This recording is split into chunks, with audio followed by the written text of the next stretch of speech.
when we take care of our physical vessel, then the rest is able to be free to come out how it comes out. And I'm not talking about a presentational way. Every single person has a sound that is unique to them.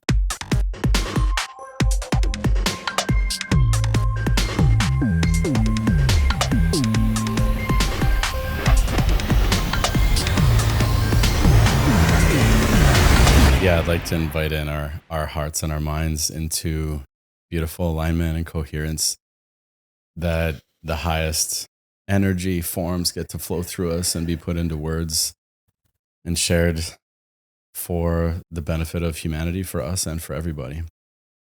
And that it carries us forward in such a graceful way that supports everything that's our heart's greatest desires with so much grace and ease and beautiful balancing on this planet of the masculine and the feminine.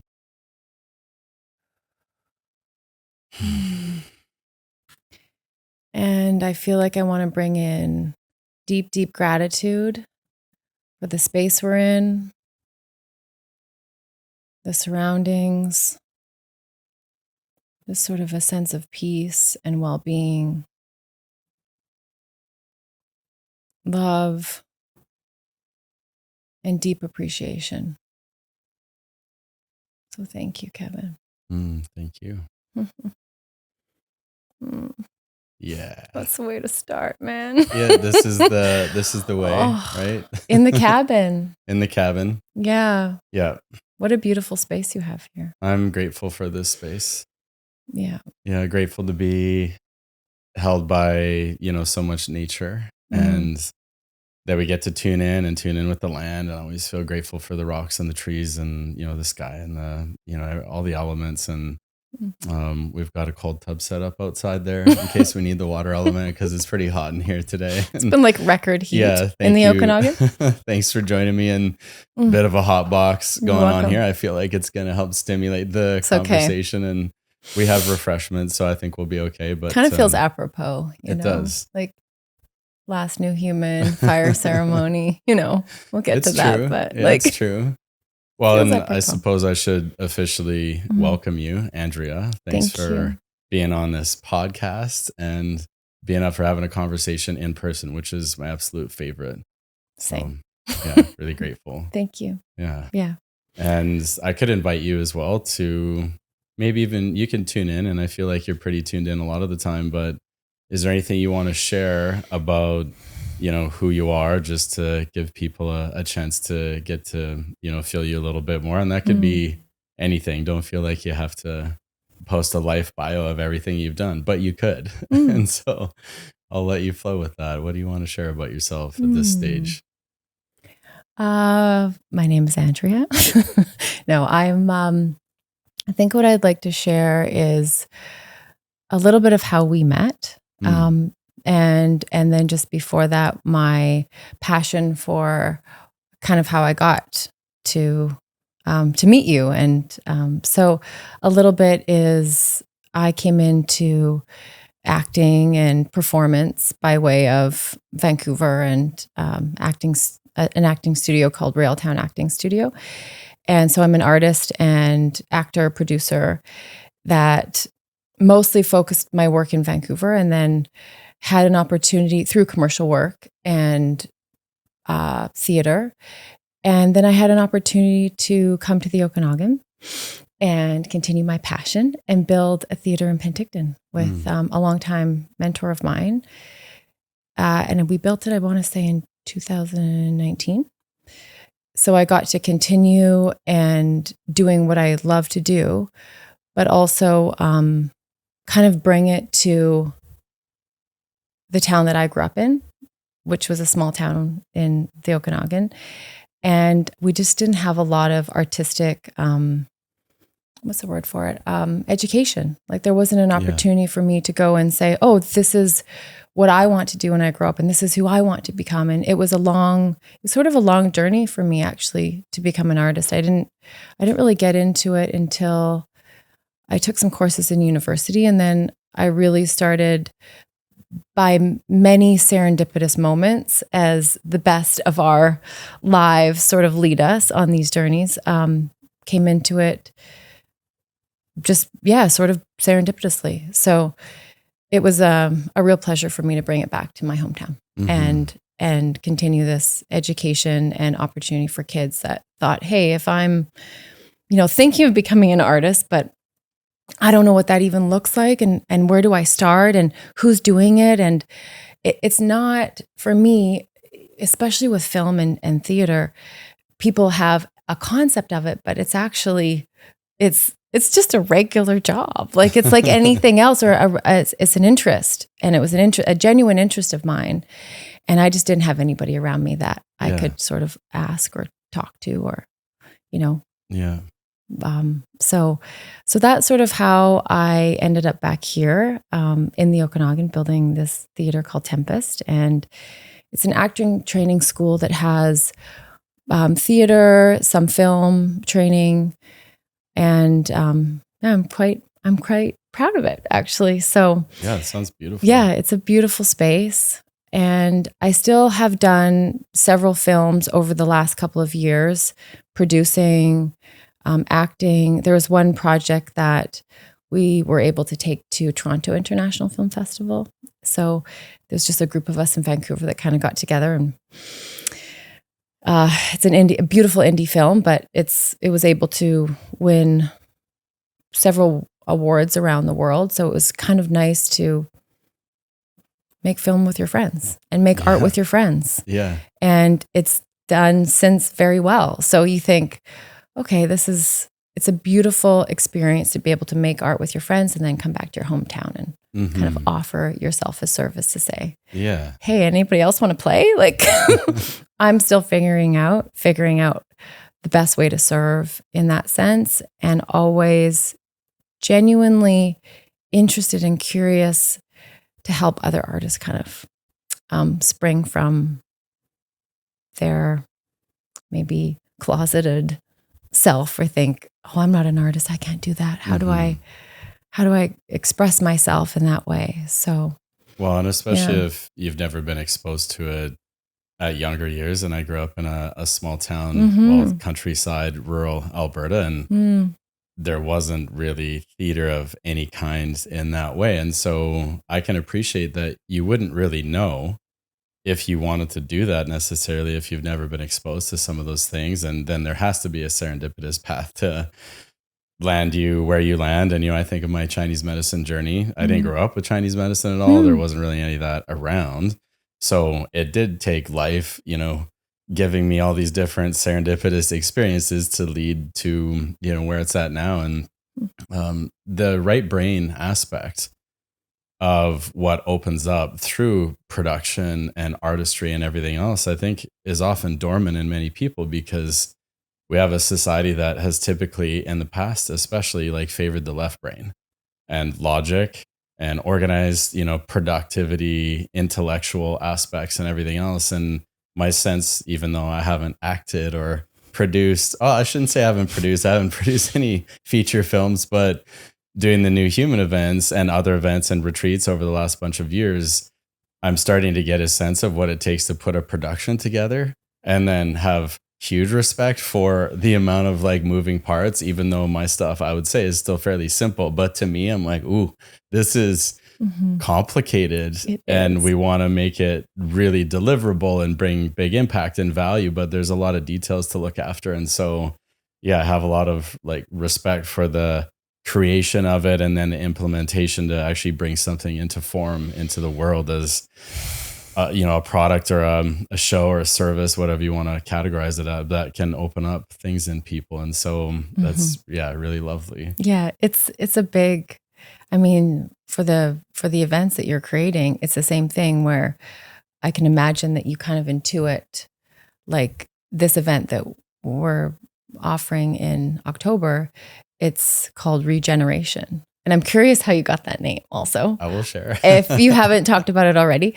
But it is that, and I know from my conversations with you, it's how do you capture the artistry and your imagination, and then at the same time put it into matter and combine that left brain, right brain, and have a product that you can offer the world. And I mean, when you're filming, you have a schedule. You have ideas, but you prep as much as you possibly can, and then you kind of just let the magic happen. And a lot of it is in the preparation, which I'm sure you must be experiencing over the years for these events. Yeah, same thing. Yeah. So it's a very similar process in regards to how do you capture the magic and set yourself up to be relaxed enough. I mean, even in our podcasts, like even in this moment, it's like there's an intuitive flow, and yet you want to capture the essence of where you're trying to go and the structure of it. So the films are really interesting because you do have however many days you want to film, 30 days, and you have a product at the end. And and on those days, you hope that you capture what you meant to capture. And and I mean, the experience I've had is in the indie world, and it's very much similar to the feeling that I have with our New Human event, because it's very much a community.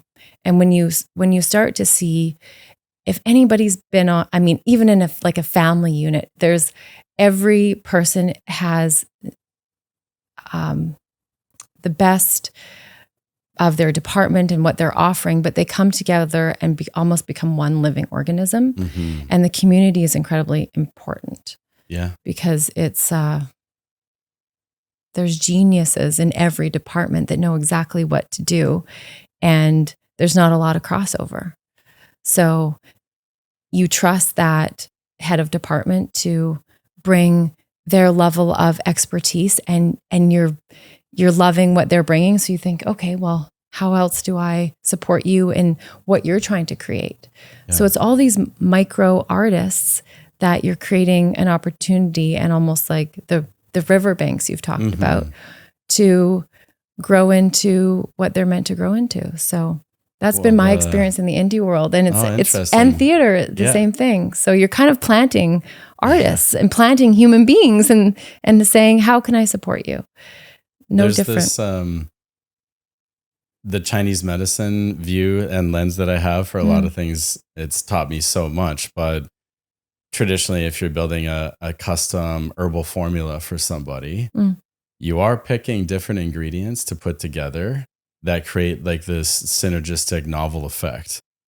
And when you add different ingredients together and you cook them together, traditionally, there's elements and compounds that show up in that herbal formula that don't exist in the individual parts. And I kind of view events like that. And, the New Human event that we're referencing, for anybody that doesn't know, Andrea is coming to speak and share at our event in October called Regeneration. And there is this creative process that I'm understanding in my own flow more and more. Like, I'm starting to understand myself more the more I create, and just let things flow through me in the way that they drop in, and trusting the intuition to reach out to different people at the right time in the right way to bring that ingredient in. If it's kind of it feels like, oh, I need to add some of this to the full effect, to the full product and the delivery of everything that we want to do to create like the greatest impact. And in human design, like the manifester part. And, we're both manifestors, which is super fun. And we also share gene keys. Yeah, splenic manifester. My brother. Of course. Like my brother from another mother. That's right. We're here together. That I love activating people and initiating people. And I love how you spoke about it, is like everybody that's on stage you're going to be delivering is in their artistry in some way, shape, or form. And then we get to like ignite that into that space to create novel compounds of, I look at it as frequency and healing. So the creative process is becoming more enjoyable for me, I would say, as I allow it to come through more. That's it. Then I realize, there's actually a lot in here that's wanting to be created and expressed. If I just get out of the way a little bit more and trust, then the right ingredients always show up. And it's really cool to see what happens like following that. It can be scary though, can't it? Yeah, there's like the surrender. The leap of am I actually going to do this? And also just kind of flying blind a little bit sometimes, where I'm purely going off intuition or a nudge or a vision that I've seen, but I don't understand it fully yet. And I'm at the point in my life now where most of the time I'm trying to trust that as much as I can. And I will send a message or I will reach out without having all the left brain like evidence to support why I'm reaching out or what the decision is. But I feel there's something there, and then I have to know. Then I'll follow it through, and it's led to great connections and amazing outcomes and lots of healing for all kinds of people, including myself. And now I'm even more excited to bring things together, because I've started to see what happens when I'm in my creative flow, and then getting to activate others and bring people together into connecting. Then it takes on, a complete life of its own. It does become its own organism. And it is kind of exciting to see it unfold that way. And the flow state. Yeah. Like, I don't know about you, but I find in my life where if I'm really in the flow of something, those structures come and start to sort themselves out around the flow. Yeah. And what I've noticed in, other times in my life where I felt really stuck or sticky, that I was creating the structure and then I was trying to flow into it. Yeah. And I'm thinking, why isn't this working? Like, and there is a balance between surrendering to our intuition and trusting the process, and then also wanting to create structure to offer it to the world. And maybe, I'm curious, are we moving from a time of so much structure and that was helpful and useful and left brain thinking? And how can we, move into honoring that other part of ourselves? Perhaps we talk about, the more feminine side in all of us, or the more, the Ida Pingala, or the left brain, right brain, depending on how you want to contextualize it or think about it, or don't think about it, just, intuit it and don't label it. I mean, forget the labels altogether. And how do you find flow in your life? So I came about, and I'm not quite sure about you, but sometimes we fall into these things by trying all the things that we didn't like. And I didn't by any means, wake up at 5 years old, think I'm an artist, this is it. I mean, I think I probably did until 7 and then most of us forget this beautiful aspect of our creator selves. And we think, how do I still bring that artistry to everything I do? Because there's beauty in every job. There's beauty in every way we show up with our families and our people in our lives. Like, it's not, this is a job as an artist or as a creator. We're all creators and we're all artists inside, in my opinion. So how do we bring that out of ourselves and encourage that safety to explore the expressive side of ourselves and the perhaps more tender side of ourselves, and gentler, and the one that doesn't have all the ideas and isn't doing the thinking and is doing more of the contemplation. So for me, I found that in a beautiful black box theater where you can make it into whatever you want. It's a space that you close your eyes and, your third eye is activated by way of your imagination, and you paint a picture for your audience members of anything. And you can bring them anywhere you want. And it's what we do in our dream state. It's what we do when we're telling stories to our children. Yeah. So, it's beautiful. It is so beautiful. And it's something that is so simple. I mean, it's so simple. And you're talking about like all the sentient beings on your property. I mean, there's always this expression in theater that you're like, if a cat walks across the stage and is more interesting than you to watch, which they usually are 100% of the time, then what are you doing?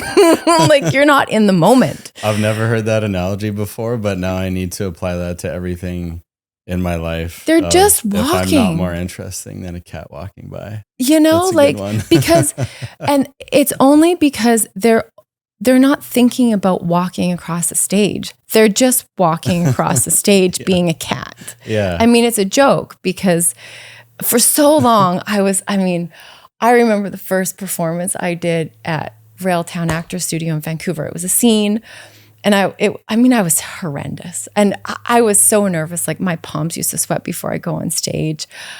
I couldn't even, I would bumble my lines. I was so nervous. So I have empathy for anybody that Yes. speaks, goes on stage. It took a tremendous amount of training, and still does, for my palms not to sweat. And for me to show up as just a normal functioning human being. So, but I remember the first time there's something called, oh my gosh, I forgot the term for it, but I had to get around this couch, and we were sort of marking this area on the stage that I had to get to. And I got to it. Like, this is in the middle of the scene presentation. There's, however many people in the audience. And all I can think about was that I hit my mark, and we were blocking. I mean, we weren't blocking in theater because it's more of a film term, but all I thought was my instructor's going to be so happy, that I made it all the way around the couch and I hit my mark. And of course, like, as soon as I think like that, I'm not in the moment. I'm out of the scene already. I have no idea what I'm doing. And I had to have so much grace with myself, because I thought, well, who cares? Like, that was a big deal for me in that moment at that time, was to just move my body in space to where I thought it should go, which was not directly off the stage, out the door. Yeah. So, and I know with the event that I came to last year, the New Human event in Enderby, there are people that I talked to that being at that event for them, they've been thinking about coming to the events. Just showing up was a really big deal for them, a really big deal. With, you think of the caretaking it might take for them to have somebody take care of their kids or their loved ones or whatever they have going on at home, or the many stressors that they could be. So I have a lot of empathy for people that go from 0 to 1. Like, I can't make this happen, to I'm just going to take a step in the direction of my intuition. Yeah. I'm just going to take a step, and then I'll take one more step. But that first step for me, for acting, took me into my 30s until I took that step. So I have a lot of empathy for people that want to take other steps in the other direction before they start to listen to their intuition and their heart. So it can take time, and I love all these layers, and, there's a few things coming to mind here. I love referencing movies, and my kids and I watched, novel type movies like Lord of the Rings or Harry Potter. Those just things. Watched Lord of the Rings again. And, so good. It's like the Hobbit.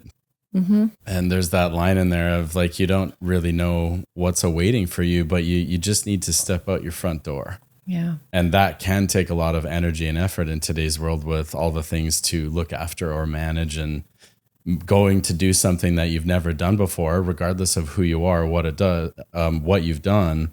If you start a new job, you move to a new town, you start going to university, or you move schools, or any of those things, there's always that element that it's new, and there's going to be an intimidation factor. You're not confident in that space, or learning to drive. It could be anything, or being on stage for the first time, because I did not envision, years ago, ever being on stage. I would get visions of it in meditation, and it would scare me. Yes. And I would just imagine that I was having like somebody else's vision.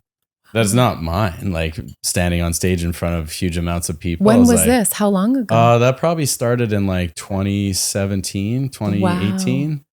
And I'm going to try and weave this all together, because one of my dear friends, Emily, who I met at a Tony Robbins event, that's a serendipitous story too. Very guided, super intuitive, like just magical beyond. I was in Sedona in 2018 in a men's retreat that she was leading. And, we all had one-on-one sessions as well. And I'm sitting out by the pool with her for this one-on-one session. And I hadn't shared a breath that I was having visions occasionally in dream time or in meditation of me being on stage, because I was scared of it, legit. And I was trying to avoid it at all costs. Most people's fear. Yeah. And so we sit down fair. And we're just chatting a little bit. And she's like, okay, tell me about that dream you've been having. And I was like, what do you mean? She goes, you know what I mean? You know, that dream where you're on stage. And I was like, oh no, she knows, was blowing my mind, but also somebody's confronting me about that. And she was I can't remember the exact words, but don't worry. Like everything's just unfolding as it's meant to. And, you know, you're on the right path and these types of things. But I was thinking, no, that is not what I'm going to do. Logically, that doesn't make sense. I haven't spoken. I'm just working in the clinic. I'm here to be a doctor. And then as things have unfolded over the last bunch of years, then I started doing retreats, and it was just naturally showing up of wanting to take people into cool spaces and be in nature and speak and share to them. And I had spoken to thousands of patients in the clinic. And so it was this sneaky way to get better and better at communicating and then taking it onto a bigger stage. And then, you know, a couple of years ago, we started with Yankstis, was our first like big 1-day event. And I had a little tiny rental stage, like 4 feet wide. And I remember setting up the night before thinking, amazing, this is really weird. And I'm looking out at like 100 chairs or something. And part of my brain's literally like, whose idea was this? Yes. That's when you know you're going the honestly, right way. Why are we here? Why did we set this up? And I was like, oh, well, this was my idea. And there was like a little argument in my head of the ones like, I know we need to do this. This is going to be really great. And I feel called to do this. And the other part of me is saying, this is the stupidest idea we've ever had. Clean this up, get rid of these chairs, cancel the event, don't do it. Yeah. And it was just me standing there, you know, in front of a bunch of empty chairs. And even that felt a bit intimidating, but I also could feel that deeper part of me that knew I was exactly where I needed to be, and to just trust that, even though there was a lot of self-talk and doubt and the other self-judgment and voices and everything else trying to pull the fear card of don't do this, you know, yes. don't do that, Kevin. Are you sure you want to do that? And I was like, God damn it, I do. And I don't know. But let's find out and we'll see. And I might hate it and I'll never do one ever again. But if I don't do it and follow this deeper feeling of, I just want to see, then I'm never going to know.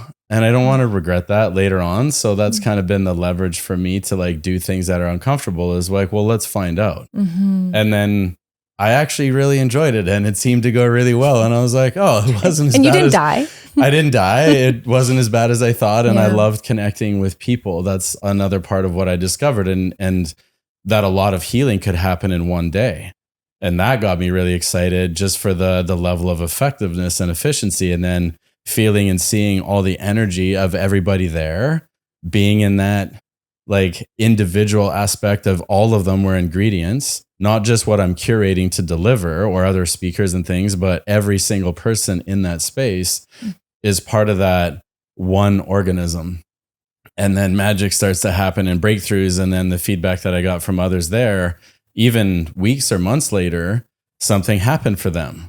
And I can't say it was me. It was just we created a space in a container. That's it. To allow for something cool to happen. Yeah. And the other movie that comes to mind is a Harry Potter movie where they have, I don't know which one it is, the Room of Requirement. Okay, I don't know the Harry Potter and one. I think it might be the fourth or fifth one. Like it's a ways into the series, but they create, because there's all this crazy stuff going on at Hogwarts, and they need a special space.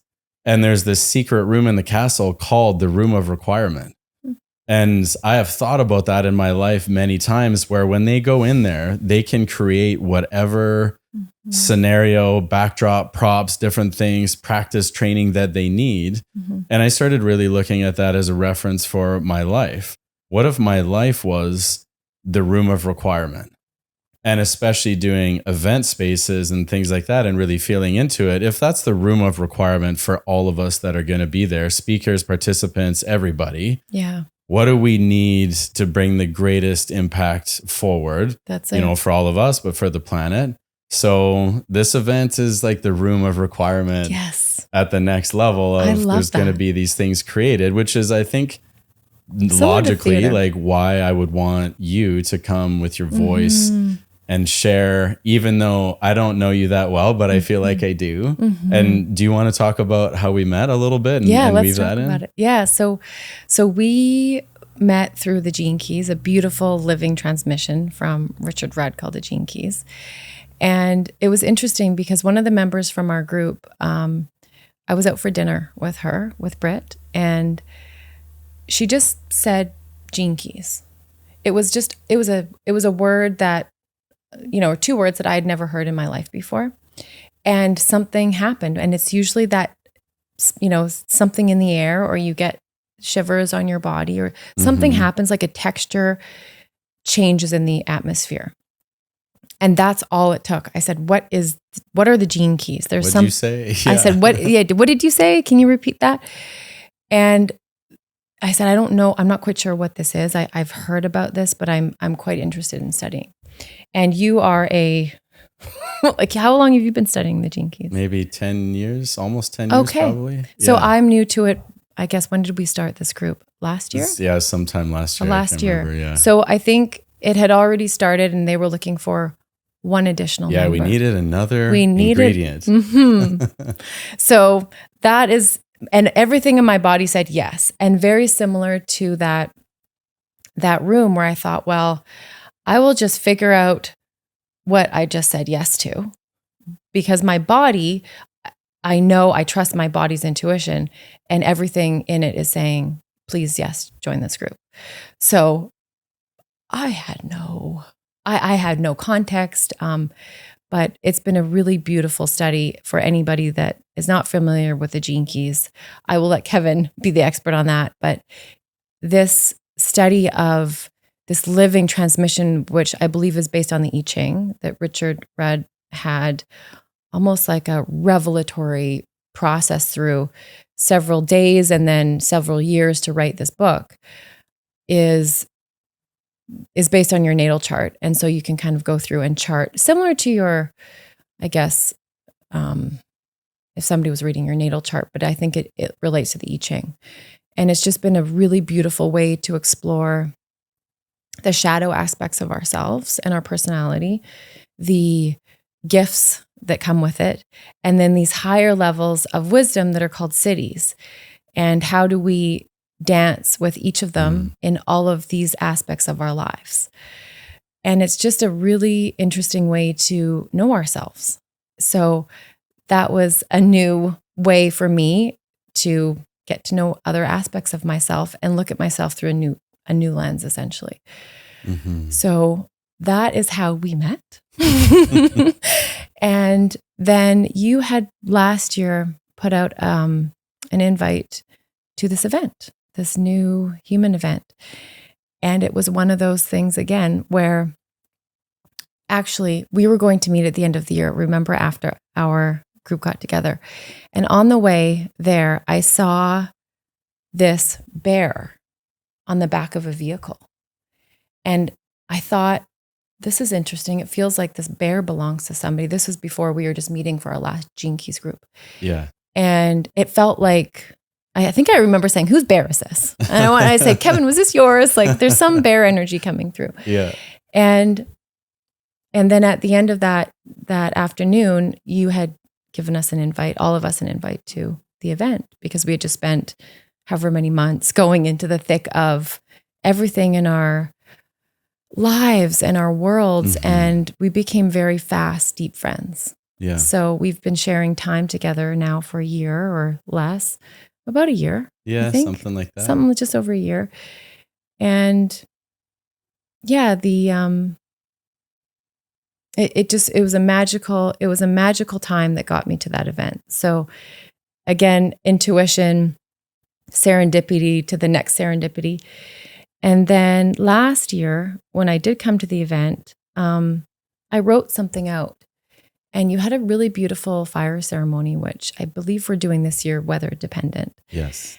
And I wrote something that I've been taking this course also for about a year and a half through something called the School of Intuition. And it's a, clairvoyance course, channeling, sort of anything that gives us proper tools, like the structure, the left brain structure, to hold any intuitive, I guess, channels that come into our vessel.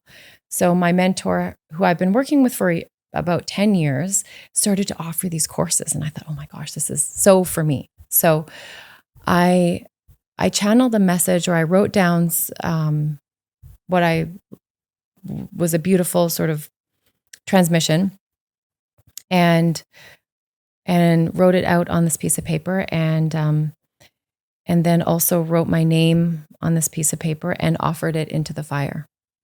And as I'm doing this, I'm seeing, you speaking, and then I'm seeing myself on stage, and I'm thinking, like you that first time probably, well, I thought it was, a theater, but I'm like, no, this exact space. And I wasn't quite sure if you had the same spaces year on year, or if you moved.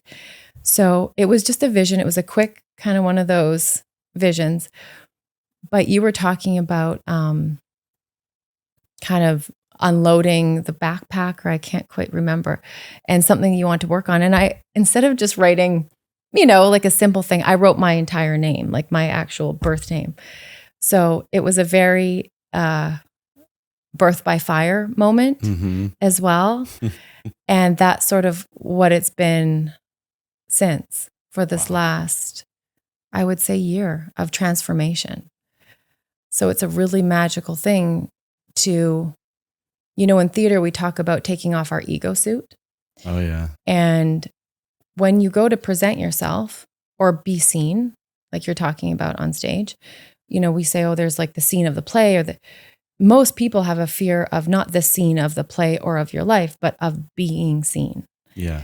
And then even when you work through that, it's our ego is there to protect us. And as opposed to saying, oh, our ego, and you're wrestling with it and it's this negative thing, I go, oh, thank you so much for your service.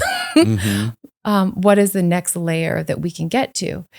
And that was just another layer for me that I felt moving and evolving from from acting into, there was something else that I could feel bubbling up on the surface for me. Yeah. So I didn't know what it was. So I had just write my whole name. Like, we're going to put my whole name in the fire and light it on fire and see what happens. Yeah. So I did have that vision, and I didn't share it with you, actually. That is also curious. Because I'm trying to think, why did I not do that? I kind of put it into the ether, and I don't know if you do this with ideas sometimes, and intuition or intuitive thoughts. I kind of put it into the ether and thought, we'll just see if this is in alignment. Yeah. Especially if I'm collaborating with somebody else, then I think, okay, well, this is sort of what I'm seeing. And if it matches, then we'll start dancing, and we'll both pick up on it. Yeah. So I think that was in October. And then I think you called me, was it February? Yeah, something like that. Well, and so we had our second New Human event in December, and fire ceremony, moved a lot of things, bear medicine ceremony. There's a lot of powerful things that happened that day. Bear on the truck. And kind of weaving some of these threads together, and getting to know you a little bit more through the Gene Keys group and all the deep dives. And also kudos to you for trusting just like that sensation of intuition without really knowing what Gene Keys were into a group where a bunch of us do and did. And just weaving that. And it didn't seem like you skipped a beat on entering the group and just being in the flow. And I'm like, oh, this person's also done a lot of work. It's not like you just showed up and hadn't cultivated any kind of depth within yourself. You could tell like there's been a ton of cultivation. And then to me, a lot of the Gene Keys, it's so vast, but it gives languaging, which is something I felt really helped by when I started getting into it, of things I already was feeling or have it in my awareness and in my body and in my spirit and intuition and in my heart. And then I started getting some structure to understand it more and to understand the framework that I had been operating in at the shadow frequency in various facets of my life, and gifting and, high frequency aspects as well. And then having a bit of a map to me was really helpful. And then being able to share that map with others, because I'm certainly no Gene Keys expert, but I do find I really resonate with what's written in those words in the book and the courses and these things. And you can go as deep as you want. And so that's kind of been woven through lots of the things that we're doing. And so when we move through again, coming back to intuition and us meeting, and then I had a vision of you being at a New Human event and speaking, and I was like, oh, interesting, what is that? And it was around the voice. And I'm curious about a few things here, but one of the things that I have felt is like, obviously the voice is really powerful because it's the way we communicate. It is. And even before we speak, there's already energy there, and energy is present all the time. And we talk about nonverbal communication and how much a big part of it is. And so by the time we speak something, there can be a lot there. And it's a powerful tool that can cause harm, can create magic, can create connection and bliss and fun and play and enjoyment and all these things. And so I think some of the conversations we've had so far about that, when I reached out and was like, hey, I've had a vision out, I can't remember what I shared, but there's something here. And then you shared, yes, I had that vision also. I'm like, all right, a couple of manifestors doing some things. And clearly there's some ingredients that we're wanting to be part of this container for this event. And, speaking about the heart. And, my good friend Courtney and I had done a collaboration for a retreat series called Collective Hearts. And that was just something that showed up for us as well, that if we're going to be in a space of deep healing and connection in community, and we're transforming and all of those things, we have to work on our voices. Because I've also seen this in the clinic for many, many years, the amount of people that feel stifled in their voice and their ability to articulate and communicate, and they're afraid of sharing, even in their most intimate, close people in their lives, they still don't share fully, let alone sort of outwardly in the world. And so I think there's a lot of people that maybe we're going to be activating right now as all the people that are listening to this now and in the future feel that spark inside of, oh yeah, there's so much I'm not sharing. Yes. And so we got to come into the body a little bit more and speak. And so I think if I remember my own intuition correctly, it's like, oh, I feel like Andrea has something to deliver on this and speak to, because you have a really beautiful voice. Thank you. And it also feels very connected into your body and into your feminine energy. And so when you're speaking, and if I'm not mistaken, like you're a bit of a poet and writer, and you've shared some of those things with me, and I'm usually just like, oh man, that is so beautiful. And you allow it to flow through. And so I could feel the fabric of this ingredient in the event, invoking and bringing that forward for everybody, that they may speak more clearly in their relationships and their friendships and their careers and their work. And especially when we're sharing vulnerability, and it is vulnerable to be on stage. I can speak for myself, and even an audience member you're is vulnerable. Standing there and to be met in different ways in the audience as well, where maybe you're sharing aspects of what's coming up, and it's so real. So I'm excited about what's going to unfold at the event around that. And what's your voice want to share right now? A couple things kind of came up when you were speaking, because a lot of I have, like, for all those listening, when I first started, I was so scared to find my authentic voice. And I'll say I'm still finding it. We're all finding it for the rest of our lives. And I hope that we're all discovering aspects of ourselves forever. But it took two things. It took, if we kind of keep that analogy or the structure of the left brain, right brain, or left side, right side, male, female, I had a lot of training that, you and I have talked about, like, are there physical things that you can do? There's physical things that we can do for our body to warm them up. There's physical things that we can do for our voice. And then once you start to get out of your own way, then there's nothing in your way. Which I don't know, is that scarier? It's just something to ponder. So first, and that wants space, even just as I say that.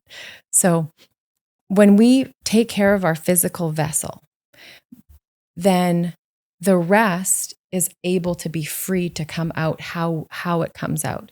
And I'm not talking about a presentational way. Every single person has a sound that is unique to them, that is important to share with the world. I mean, the world is made of vibration and light, and everybody is needed. So for me, it took a lot of training to just get to a place where I thought, I have something to say. Like, I want to be able to learn how to, just say my name on stage and not cower and not feel like I need to run to the bathroom. And for anybody that just has to get out in front of people and introduce themselves, that's scary. So I empathize with you. If you have to advocate for yourself and your health, or the health of your family in a clinic such as your clients come in, that's sometimes hard, because what happens is, as soon as there's emotion pulsing through the body, happy or sad or scared or even angry, everything starts to tense. And we don't know, our voice becomes rasp, or you start to get dry mouth, or dry mouth. Panic. I've had that bad. Oh my gosh. and how do I sound? And it cracks. Yeah. And that's sometimes the best, and it's so human. Like, it's so human. So Yes. I love that aspect of all of us, that we're not aiming for perfection here. Like, authenticity is it's almost void of perfection, because it doesn't even exist in this realm. It's just you. Like, I want to hear how you feel, what you think, who you are, from the stage or from an audience member that has the courage to say, I'm just glad to be here. Or, I've been to this event 7 times, and every time I have a transformation that is better, that it makes me a better person for my spouse or my kids or my cousins, or, anybody that I'm around. And what I found personally in my life is, the more I take off let's say the mask of performance, which is most of us in our lives, then you find these community spaces like the New Human event, or like a Black Box Theater, where you get to witness a really intimate moment with somebody on stage, that they're speaking their authentic truth. And there's no perfection in it. There's no, there's almost like they're just rooted in their authenticity of who they are and showing up in the moment. And that can actually change the texture of a room when you have a moment that's just honest between 2 people. Mm-hmm. And it does activate people. So it does. We're hoping to, find those moments through storytelling. And I've continued to write stuff for the last couple of months. And I'll share something at the end for us that I believe you've heard this one already, but there's another one that I'm working on. And basically how they come through for me is usually early in the morning. If there's any writers out there that are listening, send help. But it's usually around 2 a.m. or 3 a.m., depending on whenever I wake up, sometimes to go to the bathroom. And then I just hear like the first sentence of something. Oh yeah. And I think Elizabeth Gilbert talks about this, where you kind of have to like catch the tiger by the tail. Yeah. And I'm like, what was that? But as a manifestor, sometimes these things don't get repeated. Like, it's they like can come in all kinds of forms, almost like a whisper sometimes. Yeah. So even if I say, what was that? There has to be, for me at least, a deep, deep listening. And some of these things that come in, and these intuitive nudges, they're not convenient in the structure of our lives. Like 2 a.m. is not exactly a convenient time to think, oh, hey, I'm going to write about the lions in the Serengeti. I've never been to Africa, for one, and I'm not even quite sure why I'm dreaming about this, but yet here I am writing about it. Mm-hmm. So, and there are times that I've ignored those things, but I think what I'm trying to work on is, as an artist, is to capture these moments and share some of these musings. And I call them musings. I'm not trying to solve any major problems in the world. I'm sharing beauty as it comes through this vessel in the most honest, authentic way I know how. And that's my gift, and that's my offering to everybody. there could be some physical aspects that I've learned in my life that help me get out of my own way. And then on the other side of it, if I can offer that physical nudge and that safety and that beauty of creating a beautiful, safe space for us to show up authentically in, then it's almost like the holding for you then to come through with your authenticity. And how do you want to show up? How do you want to show up in the moment or in the day? And then be witnessed, because we're being witnessed on stage as much as, they're witnessing us, we're witnessing them. Like, we are all in one beautiful collective collaboration to co-create this sort of ripple effect. And I think, and I feel that this currency of authenticity is really, really important in our future. So I'd like to try to work with as many people as I can to say, what are you putting in your own way? Where are you stumbling in your voice?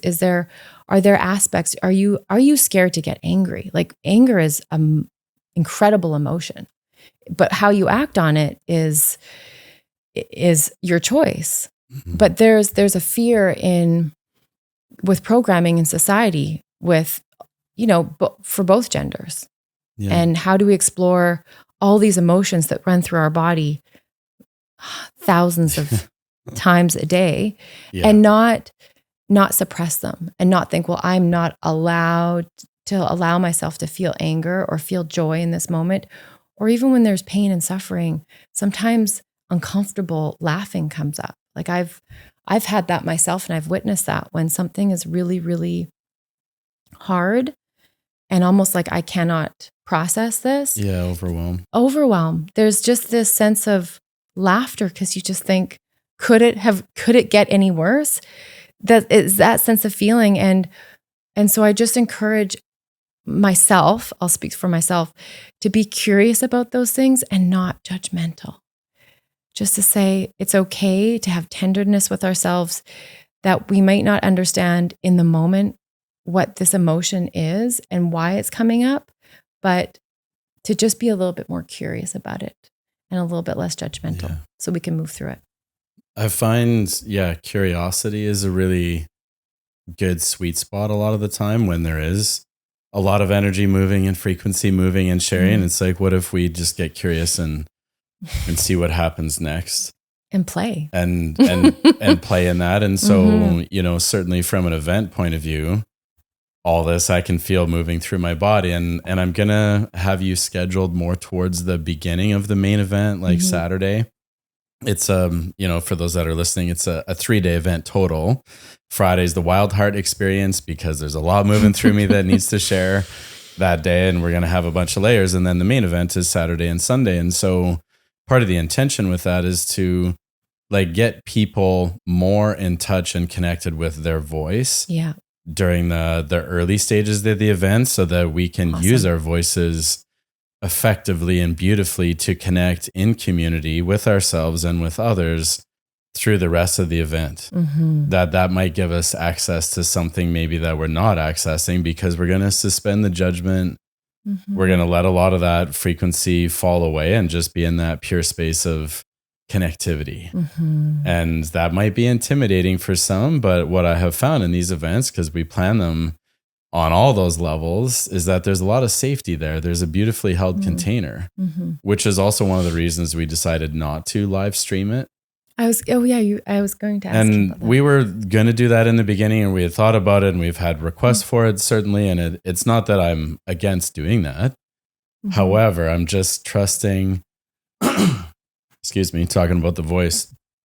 I'm trusting for this event that it needs to be held in a really sacred way. In that physical space. The Splatsine Community Center is such a powerful building for healing and traversing these deeper places in our bodies and our minds and our hearts that maybe we don't always give time and space for.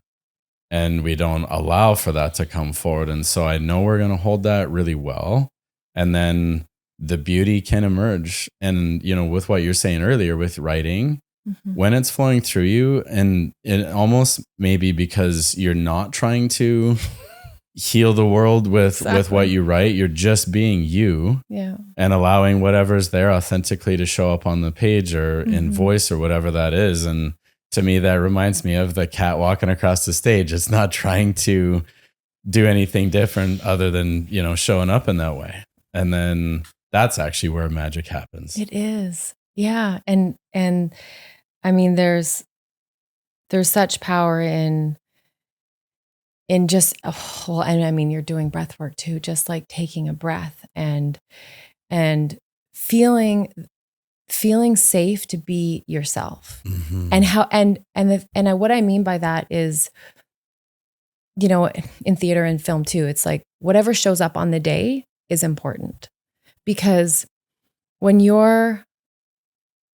we all have lives at home, and there's, I'm for myself, like my brother won this amazing bike race yesterday. So I'm elated for him, called Gran Fondo in Penticton. And my father is not well, and he's just been diagnosed recently with Alzheimer's. So I've got like sadness going through my body. I've got elation for my brother. Yeah. I've got, excitement about this beautiful event and joy. And then there's always this element of fear, like, are we going to get the right people? Are we going to, is everybody going to make it there? Like, is it going to be everything that we'd hope for?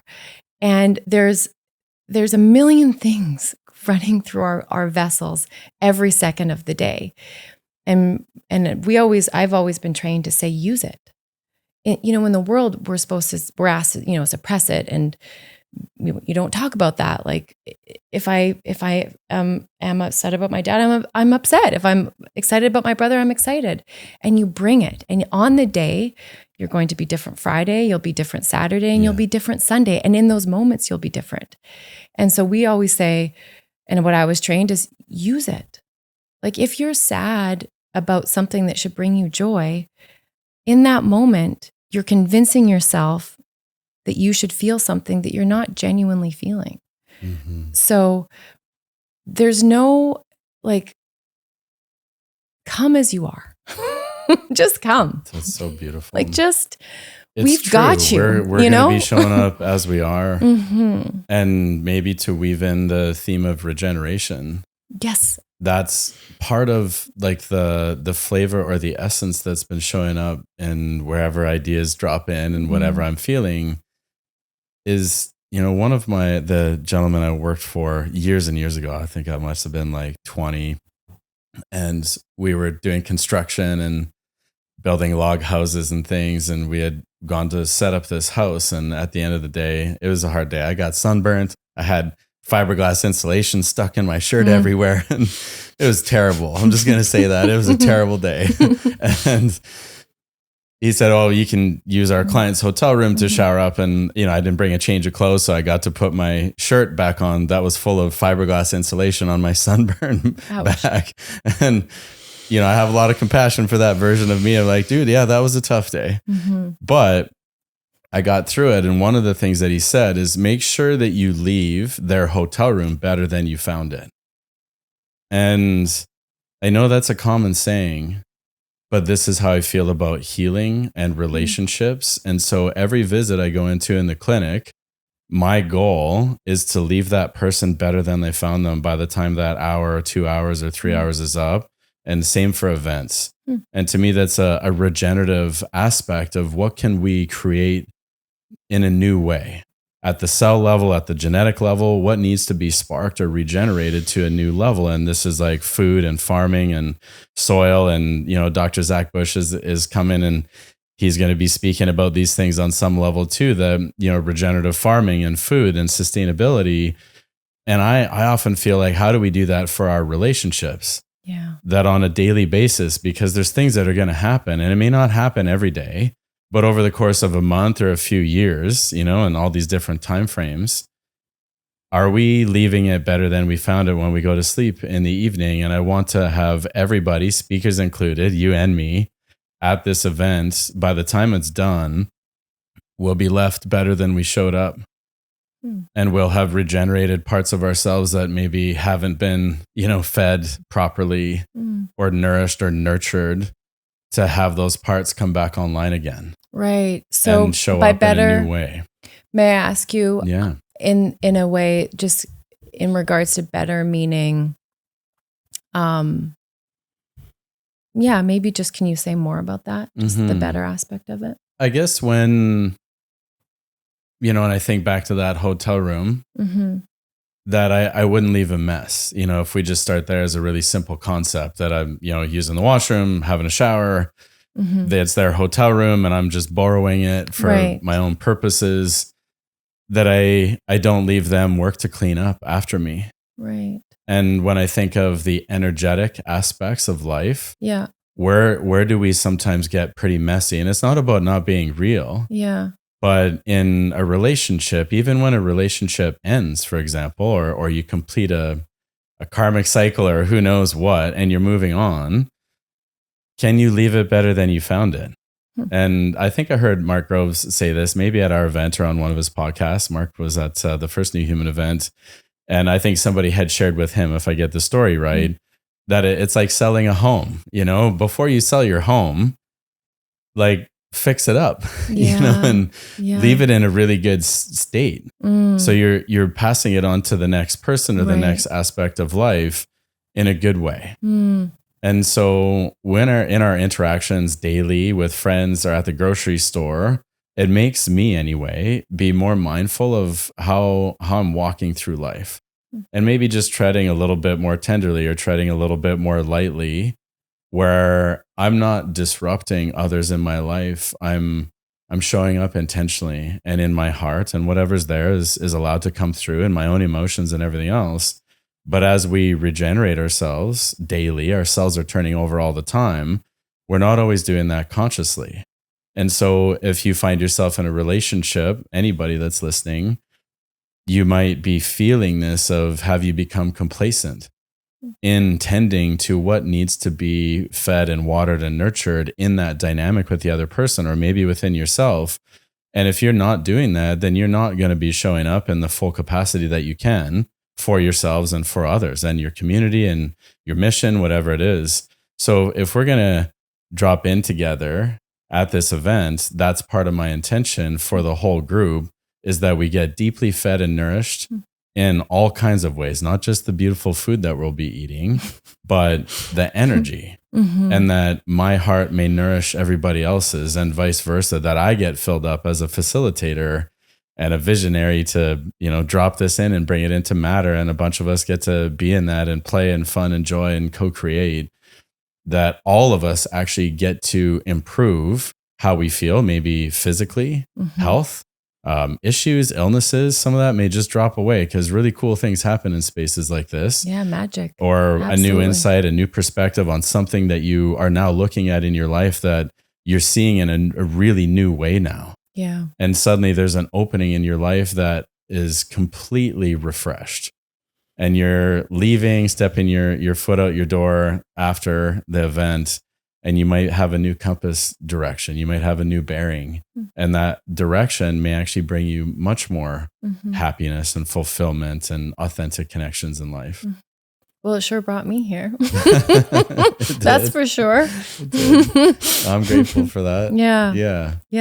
That was very serendipitous. And it feels like the caretaker in you is sort of wrapping your arms around that space. I was just up here last week, actually, and I had a beautiful ceremony and a retreat.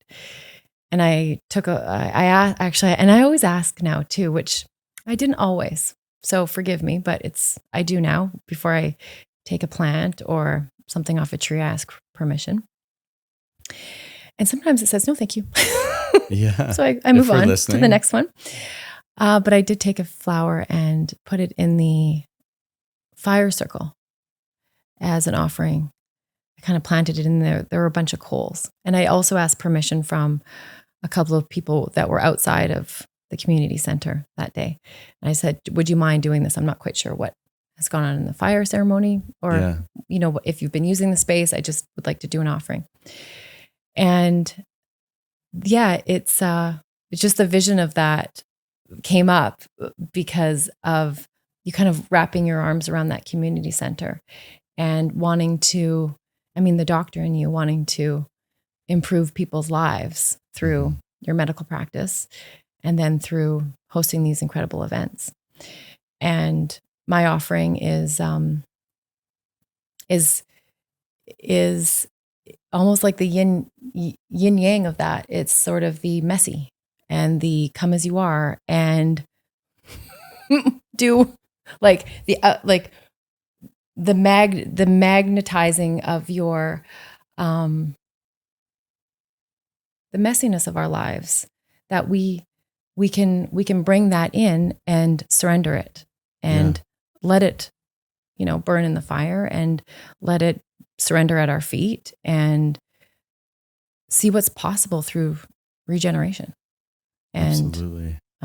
So I'm really looking forward to the event very much. There is something I want to read because I think it's apropos. Do we have time for that? That would be, okay. Yeah, we would love that.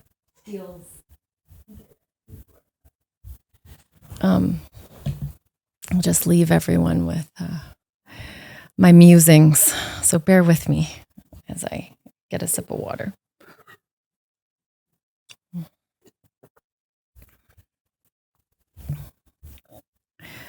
It's ironically called Neat. Perfect. Okay. We love our neat lives, neat compartments, our boxes, our names, our neat labels, neat nails, neat fences, neat house, neat ideas, neat bodies. But what about the wild? What about the disarray? What about our force, our dark, our mischievous, our chaos, our unlearning, our non-belonging, our imagination, the distant calling, our inner longing? We like our neat answers to life's most complicated problems because we think that is the best solution. The best is a striving mentality and the driving mentality. What calls to the heart? The wild heart. Unpredictable. Messy. Categorization. It's still our perception of reality at a time, in a moment, truthfully unknown, right and wrong, subjective. Empathy. The ability to understand and feel the emotions of another. But can you walk in someone else's shoes? Do they belong to you if they're not yours? We are not that other being. There is no beingness of other than our own beingness in the other. And when we use our eyes to see the world, how do we see the wild? In ourselves? In others? Is it through neat lenses? How do we want to? How do we think we should or shouldn't want? Or want others to think we do? Perception. Perception skews reality by simple observation. So imagine the world. Imagine the world watching. Who are we? Who are we when we are being watched? When we are doing the watching? Who are we when we quiet the noise, quiet it enough to sense our heartbeat, feel our breath, hear our wild, smell our soul, know our knowingness? Is there a striving or is there a being? Pressure. Then there's pressure. Does pressure form you, make you, break you, become you, consumed,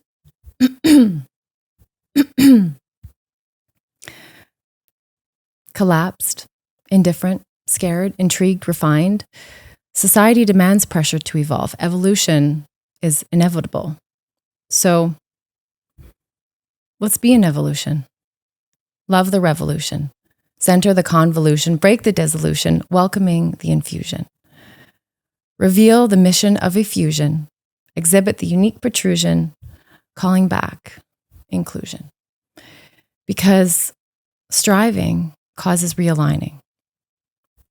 There is the inner child, the outer wild. But what of the inner wild, the outer child? The journey, the play, the joy, the freedom, the surrendering of chaos to the unity of your own unique vibration, witnessed and infinitely held to co-create an unconditional love.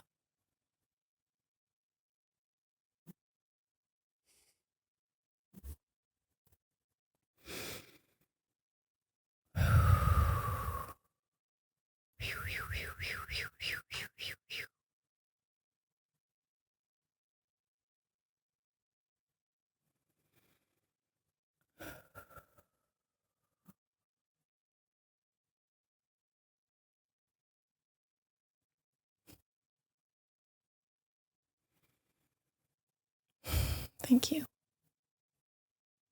Thank you.